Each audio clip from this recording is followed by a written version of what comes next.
Entonces vamos a abrir la Biblia en el libro de Job, el capítulo 32. Libro de Job, capítulo 32. Todos recordamos la historia que venimos siguiendo, ¿no?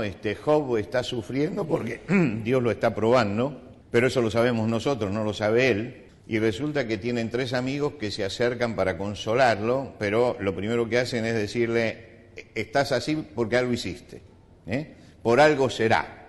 La frase esa que tanto usamos, ¿no? Por algo será que te pasa eso. Y hay una ronda de conversaciones, 3 rondas de conversaciones, donde ellos lo acusan y él se defiende. Y él contesta todas esas acusaciones. Ahora, llega un momento que se hace el silencio. Es decir, se agotaron los argumentos de los amigos condenándolo y se agotó también los argumentos de Job defendiéndose. Ya no hay más nada que decir. Y es en ese momento en que aparece esto que vamos a leer en el capítulo 32.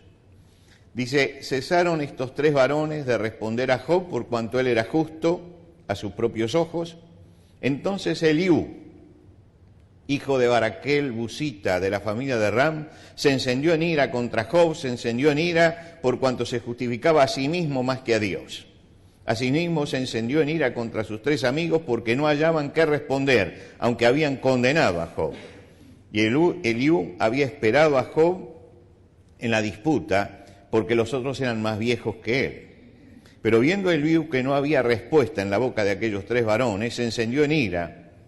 Y respondió Eliú, hijo de Baraquel Busita, y dijo, yo soy joven y vosotros ancianos. Por tanto he tenido miedo y he temido declarar mi opinión. Yo decía, los días hablarán y la muchedumbre de los años declararán sabiduría. Ciertamente espíritu hay en el hombre y el soplo del Omnipotente le hace que entienda. Pero no son los sabios los de mucha edad ni los ancianos entienden el derecho. Por tanto yo dije, escuchadme, declararé yo también mi sabiduría. Y aquí yo he esperado vuestras razones, he escuchado vuestros argumentos, en tanto que buscabais palabras. Os he prestado atención y aquí que no hay de vosotros quien redarguya a Job y responda a sus razones. Para que no digáis, nosotros hemos hallado sabiduría, lo vence Dios, no el hombre. Ahora bien, Job no dirigió contra mí sus palabras, ni yo responderé con vuestras razones. Se espantaron, no respondieron más, se le fueron los razonamientos. Yo pues he esperado, pero no hablaban. Más bien callaron y no respondieron más. Por eso yo también responderé mi parte, también yo declararé mi juicio, porque estoy lleno de palabras y me apremia el espíritu dentro de mí. De cierto, mi corazón está como el vino que no tiene respiradero y se rompe como odres nuevos. Hablaré pues y respiraré y abriré mis labios y responderé. No haré ahora acepción de personas ni usaré con nadie de títulos lisonjeros, porque no sé hablar lisonjas. De otra manera, en breve, mi hacedor me consumiría. Hasta aquí nada más en la lectura de esta introducción a lo que van a ser los discursos de Eliú. Como decíamos hace un momento, Job escuchó a los 3 amigos y le contestó. Y ninguno pudo dar una palabra que realmente fuera sabia en relación a lo que le estaba pasando. A ninguno se le ocurrió que Job podía estar siendo probado por Dios. Ellos venían con un librito y ese librito que ellos tenían decía que todo al que le va mal es por causa del pecado y nada más que por eso. Y entraron en la reiteración hasta que se quedaron sin argumentos. Es decir, lo repitieron tantas veces que llegó un momento que no les quedó más nada que decir. Y es en ese momento cuando dice el capítulo 1, cesaron estos 3 varones de responder a Job por cuanto él era justo a sus propios ojos. Es decir, no tenían más argumento. Y es entonces cuando se levanta un hombre joven, Eliú. Eliú es un hombre que está allí escuchando y respetuoso de los modos del tiempo deja que los primeros hablen los ancianos y se calla. Y está esperando en esa conversación que salga la sabiduría. Pero nota que hablan de un lado y hablan del otro y no llegan a ninguna conclusión. Y entonces él utiliza una expresión. Para mí Eliú es el personaje más simpático que tiene el libro de Job. uno se siente identificado con este joven que se levanta en medio de ellos y dice, yo también voy a dar mi opinión. Y ese joven dice, me pasaba algo adentro. ¿Qué me pasaba? Dice, me pasaba como le pasa al vino cuando lo meten en un odre nuevo y no tiene respiradero. Es decir, ustedes saben que los odres se hacen de cuero y se metía allí el vino para que fermentara. Pero si el vino fermentaba y no tenía respiradero, ¿qué pasaba? Que el odre explotaba. Y lo que él está diciendo es, mire, yo los escuchaba a ustedes y explotaba. Explotaba por hablar, por decir algo. Yo sentía que era como el vino que estaba fermentando en un odre nuevo y no tenía respiradero. Es decir, esto que yo voy a hablar es una explosión. ¿Por qué? Porque, dice, ciertamente espíritu hay en el hombre y el soplo del Omnipotente le hace que entienda. No son los sabios los de mucha edad, ni los ancianos entienden el derecho. Lo primero que dice, miren, la sabiduría, me doy cuenta hoy viendo todo esto, que la sabiduría no viene con la edad. No viene con la edad. Se esperaba que los tres ancianos dijeran algo que fuera realmente sabio, pero no lo dijeron. Y esta es una realidad que nosotros vemos siempre en la humanidad y que también la vemos en el presente. Hay gente que es anciana, pero es un necio, porque los años no dan sabiduría. No son los años lo que dan sabiduría. Y hay jóvenes que utilizaron bien su tiempo y tienen más sabiduría que el anciano. Entonces el asunto de la sabiduría no es un asunto de años que se vivan, sino de cómo se viven esos años, de la forma en que se vive la vida. Y esto lo descubre Eliú en ese momento y dice, pero en definitiva es el Espíritu de Dios el que tiene que iluminar. Y lo que aquí no hemos visto es al Espíritu de Dios iluminando realmente a los que hablaban. Un poco está repitiendo aquello que dice Salomón, el principio de la sabiduría es el temor del Señor. No son los años, no son las canas, no es nada de esto. El principio de la sabiduría es si tiene temor de Dios. Uno prefiere a un joven que tenga temor de Dios a un anciano que no tenga temor de Dios. Porque el joven con temor de Dios va a hablar con más sabiduría que el hombre de muchos años, pero que no tiene temor de Dios. Quiere decir que él establece acá un principio. Y va a hablar él como joven, no teniendo la carga de las tradiciones, ni estando atado a prejuicios. ¿Por qué? Porque los ancianos estaban atados, los que hablaron, los jóvenes, los amigos de Job que hablaron, estaban atados a prejuicios. El prejuicio de ellos era, siempre se ha pensado así, y por lo tanto tiene que ser así. Entonces siempre hemos pensado que el mal que le viene a un hombre tiene que ser consecuencia del pecado. Y si lo hemos pensado siempre, peso de la tradición, tiene que ser así. Acá aparece alguien que no tiene el peso de la tradición. No tiene el peso de la tradición. Va a analizar desde otro punto de vista, totalmente desde otro punto de vista. Y no está calcificado. Usted sabe qué sucede cuando algo se calcifica, ¿no? Se endurece. No tiene flexibilidad. Usted lee los discursos de los amigos y están como calcificados, están en su verdad y no se mueven de allí. Acá hay alguien que no está calcificado, que tiene la flexibilidad del hombre joven, tiene la frescura de la juventud. Ahora uno dice, es un revolucionario. No, no es un revolucionario. No es un revolucionario porque el revolucionario es el que rompe con todas las cosas. Hay algo que él tiene muy firme en su vida, y es el hecho de que Dios es autoridad y que Dios es soberano. Es decir, no es el que dice la imaginación al poder, como decían en mayo del 68 en París, la imaginación al poder. No, no, no. Él dice, acá yo voy a hablar teniendo en cuenta que Dios es soberano, que es el omnipotente el que nos tiene que iluminar. Quiere decir que no es un hombre que viene a romper todo por romper, cambiemos por cambiar, sino que él está sujeto a Dios y cree en la soberanía de Dios y se atreve a abrir la boca porque no tiene el peso de la tradición sobre las espaldas. Piensa, analiza, razona, tiene temor de Dios, sobre esa base piensa sólidamente. No va a llegar a la verdad última, pero dará un viraje tan importante a la reflexión que se acerca tanto a la última verdad que cuando termina de hablar ninguno de los tres amigos habla y Job tampoco habla, y entonces habla Dios. Es un poco como el preludio. Él llega a acercarse con su conocimiento lo máximo a lo que es la voluntad de Dios. Los deja a todos mudos y después habla Dios, detrás habla Dios. Él toma una posición frente a los tres amigos y da un viraje, y un viraje fuerte, a la reflexión.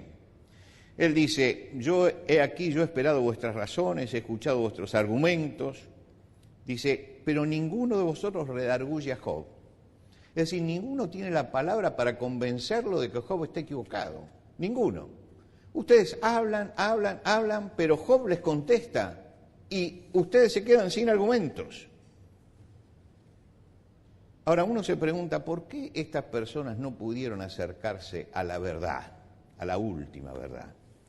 ¿Por qué hablaron en tal forma que lo único que hicieron fue angustiarlo a Job más de lo que estaba y no le dieron ningún remedio? ¿Cuál es la razón? Kierkegaard, el filósofo danés, estudió el problema del sufrimiento y nos ayuda mucho lo que él pensó en las respuestas de este libro. Él dice que los hombres fabrican grandes estructuras de pensamiento, y se olvidan del individuo. Piensan tanto en el sufrimiento que se olvidan del que sufre. Hablan tanto en abstracto del dolor que se olvidan del que está doliente. Y él decía, no hay que pensar en abstracto de estas cosas, hay que pensar en concreto. El problema no es el sufrimiento, el problema es el que sufre,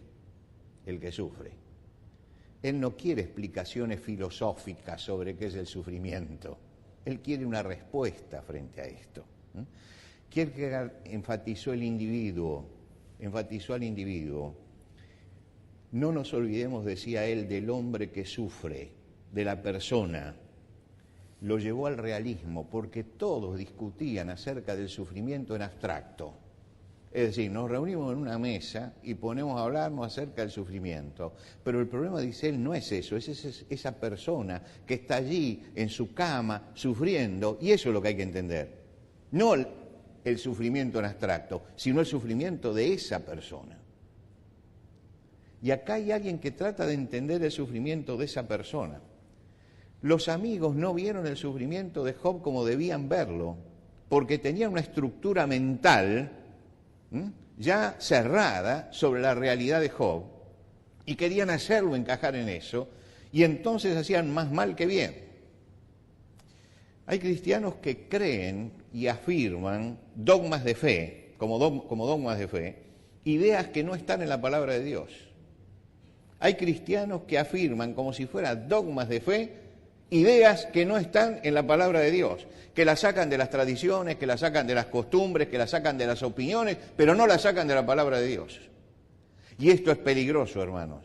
La historia de la Iglesia, los que hicieron la historia de la Iglesia, del cristianismo en estos días anteriores, recordarán que las grandes desviaciones se producían justamente porque se armaban estructuras de pensamiento tradicional que se alejaba cada vez más de la palabra de Dios.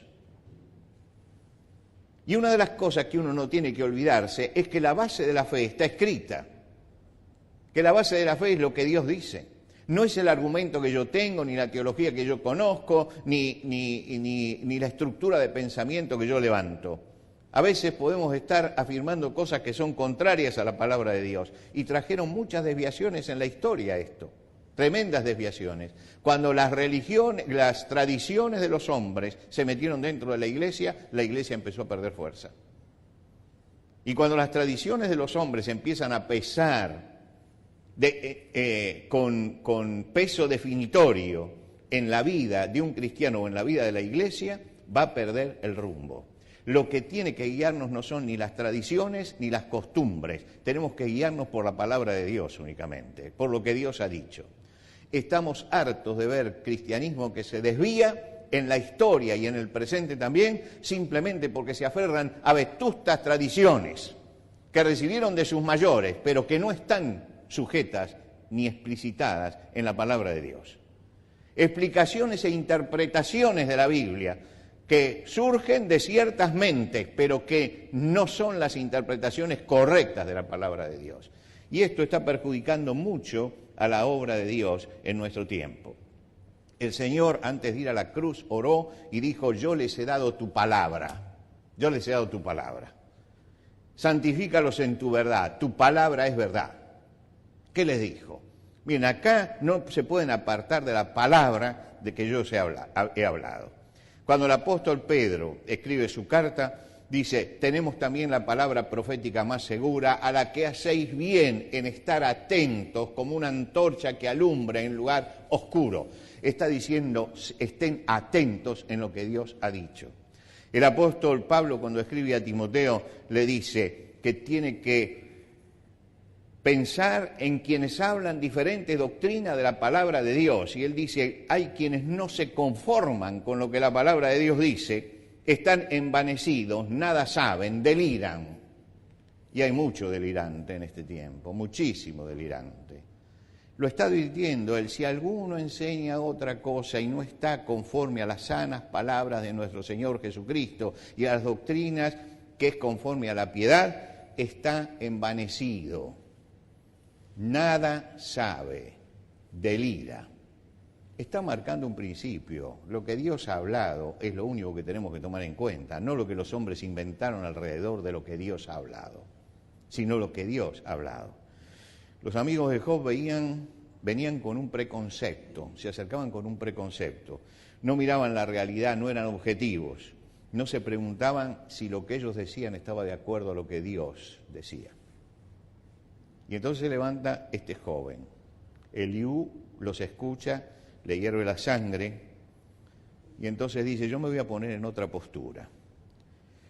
Job dice: no dirigió a mí sus palabras, le contestó a ustedes, no a mí, le contestó a ustedes. Y yo no responderé las razones de ustedes, voy a hablarle a Job. Y lo primero que le dice es: de barro fui yo también formado. Vamos a hablar de igual a igual. No el que está arriba hablándole al que está abajo. No el hombre que no sufre hablándole al sufriente y diciéndole: es tu pecado. Yo quiero bajar al barro. Yo soy barro y vos sos barro. Está diciendo: los dos hemos nacido lo mismo, ¿no? Los dos tenemos el mismo origen. Dice: entonces mi terror no te espantará, las cosas que te digo no te van a espantar, porque no te está diciendo alguien que está arriba, te está diciendo alguien que es como vos. Y mi mano no te va a presionar, vamos a hablar de lo que está pasando. Gira con esto notablemente el enfoque de cómo relacionarse con el sufriente. Mientras los hermanos, los amigos decían: sufre porque ha pecado, algo habrá hecho, Eliú va a decir: no, lo que hay que tomar son las palabras de ahora de Job, no lo que pasó antes, que no sabemos qué es lo que pasó. A mí no me preocupa lo que le pasó antes a Job, a mí me preocupa lo que él está diciendo ahora. Y él está pecando en lo que dice ahora, porque contestándole a ustedes ha hecho afirmaciones que son muy audaces, y yo quiero hablarle de eso, de las contestaciones que ha dado. Es interesante que primero hace que todos se queden sin palabras, que todos se agoten los argumentos, y cuando llega el momento ese en que todos dicen: ya no hay más nada que decir, él empieza a decir: bueno, yo voy a analizar todo lo que han dicho, pero no voy a hablar del pasado de Job, porque no lo conozco yo ni lo conocen ustedes. No voy a hablar del interior de Job, porque yo no he entrado dentro de su corazón. Yo no sé si tiene pecados ocultos o no tiene pecados ocultos. Lo que yo sé es lo que escuché de él hoy, y eso es lo que realmente me preocupa. En primer lugar, ¿qué es lo que me preocupa? Me preocupa que esté cuestionando a Dios. Y esto sí es grave. Y entonces él le dice: me parece que te oí decir: yo soy puro e inocente, pero Dios busca de qué acusarme y me trata como a un enemigo. Pero tal afirmación, dice, es incorrecta, porque Dios es más grande que los hombres. Dice: eso sí me preocupa. Me preocupa que está cuestionando a Dios. Y está diciendo que Dios lo trata como si fuera enemigo. Y no piensa que Dios es más grande que los hombres y que tiene razones que nosotros no podemos entender. La segunda cosa que dice, esto lo dice en el capítulo 33, en el capítulo 34 dice, el problema es que has dicho que Dios es injusto y no se puede decir que Dios es injusto. Si Dios odiara la justicia, no podría gobernar. ¿Cómo puede condenar a quien es inmensamente justo? Él no se pone de parte de los gobernantes, ni favorece más a los ricos o a los pobres, pues Él es el que los hizo a todos. Está diciendo, no pienses que Dios es injusto. Dios no hace excepción de personas. Entonces, Job, no es que has pecado antes. Ahora, cuando te empezás a defender, es cuando empezás a poner sobre la mesa cosas que no son correctas. Entonces no pecaste antes, pero estás pecando ahora al cuestionar a Dios y al decir que Dios no es justo. Porque Dios es justo y no puede ser cuestionado. Y además estás diciendo que de nada sirve servir a Dios. Y dice, aun cuando dices que no ves a Dios, espéralos, pues tu caso está en su presencia. Job, estás diciendo cosas sin sentido, estás hablando mucho y sin inteligencia. La reprensión no va por lo que no vieron y no pueden comprobar, va por algo que es comprobable. Job, dijiste esto, y esto está mal. Esto está mal. Y llegó la hora de decirlo. Porque te escuché razonar en este sentido y te equivocás en la forma de razonar. Y él afirma tres cosas en los capítulos siguientes. En primer lugar, Dios es soberano y no puede ser cuestionado, porque es soberano. En segundo lugar, Dios es justo y hace siempre las cosas bien, aunque yo no las entienda. Y en tercer lugar, Dios es fiel y en alguna forma siempre termina bendiciendo a sus hijos. Quiere decir que Él establece ciertos principios que no llegan a la última verdad, pero que nos muestran realmente una forma distinta de encarar el sufrimiento y una forma distinta de encarar al sufriente. Y Él dice, aquí, en esto no has hablado justamente. Yo te respondo, mayor es Dios que el hombre. No te tienes que olvidar esto. Es decir, Él sitúa las cosas en su lugar. Mayor es Dios que el hombre. Dios está arriba y el hombre está abajo. Dios es grande y sabio y el hombre es ignorante. Entonces no se puede cuestionar a Dios, no se puede decir que es injusto, no se puede decir que es inútil servir a Dios. Es decir, es el único que reprende a Job correctamente. Aunque tampoco llega a la razón final, nos muestra algo que es muy importante en la relación con el que sufre y en la relación con el sufrimiento.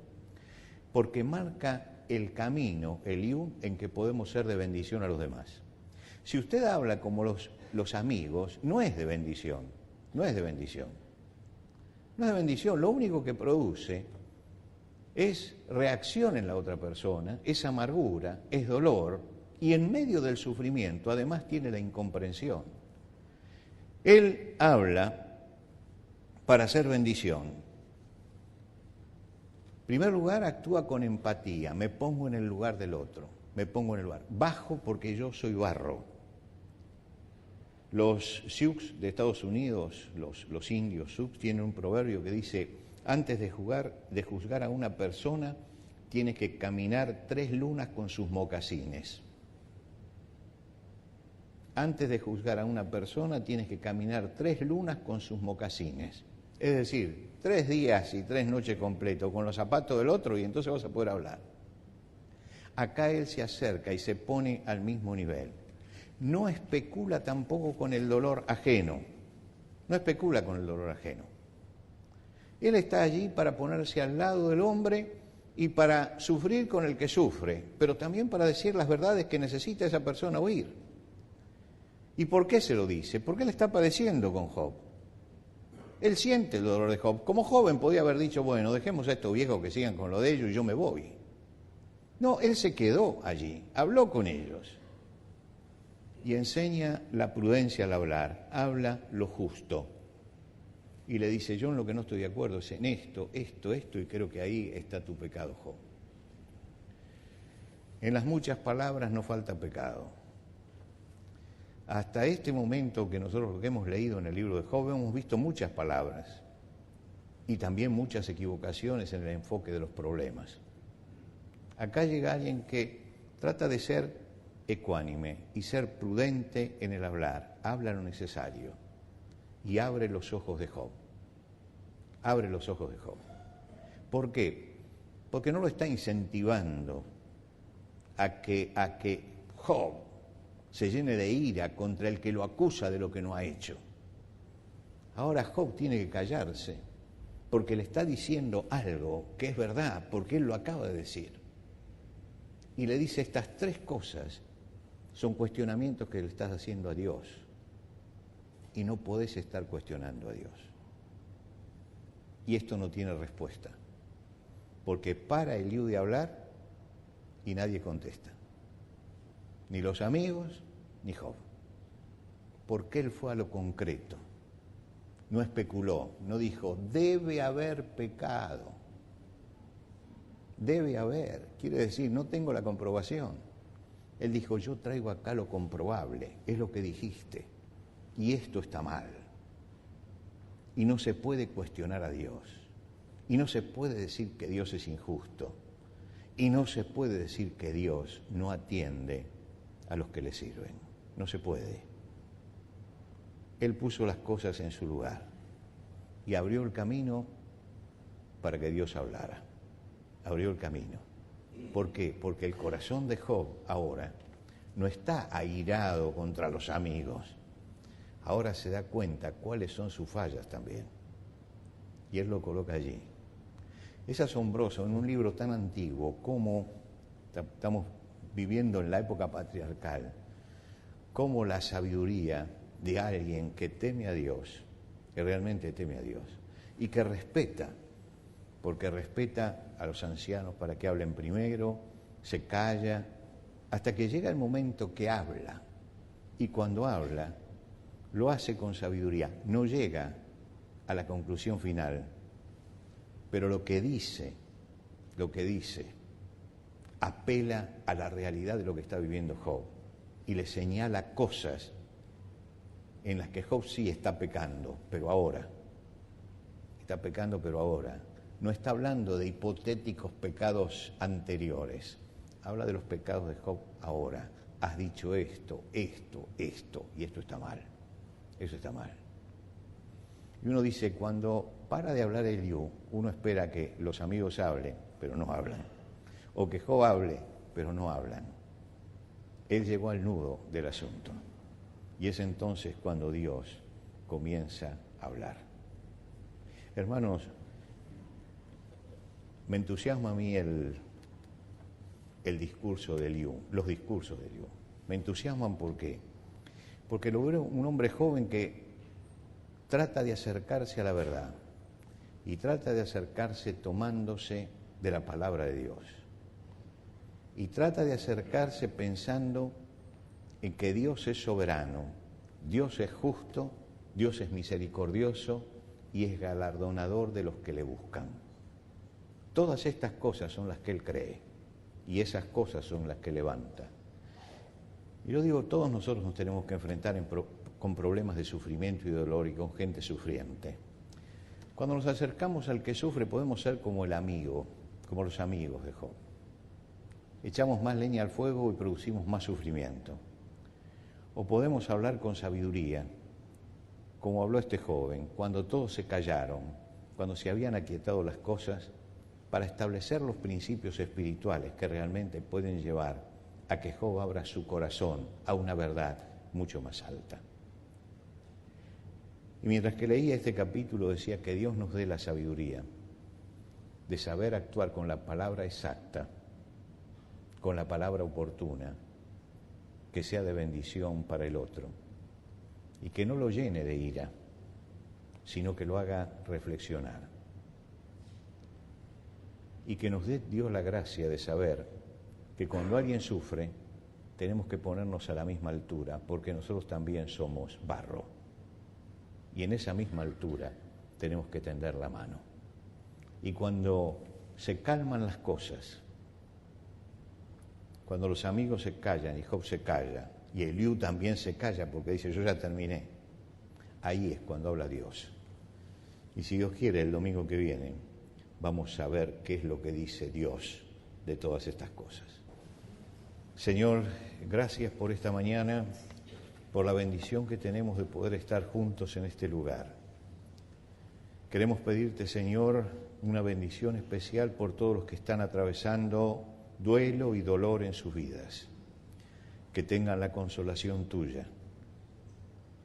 Y te pedimos también, Señor, que nos bendigas a cada uno de los que estamos aquí para que sepamos ayudar al que sufre y hacerlo con sabiduría. No permita, Señor, que nos sintamos sabios en nuestra propia opinión, sino que, sintiendo que somos barro, podamos establecer un contacto con la persona que sea para bendición de su vida. Ayúdanos, Señor, a ser como aquel samaritano que se acercó al hombre y tuvo la capacidad de levantarlo. Bendícenos, Señor, esta semana que comenzamos, porque queremos comenzarla con la paz tuya en nuestro corazón y queremos que tu paz nos acompañe en cada uno de los días por venir. Señor, que en el lugar donde nosotros estemos, en un momento de turbulencia y de violencia como el que estamos viviendo, podamos, Señor, ser de bendición y podamos llevar la palabra de paz y de concordia que nos dio Jesucristo. Bendícenos, Señor, para que sea así. Entregamos, Señor, en las manos tuyas esta semana que estamos comenzando, pidiendo que la mano tuya nos esté guiando y tú nos estés acompañando en todo lo que hagamos. Te lo rogamos por Cristo Jesús. Amén.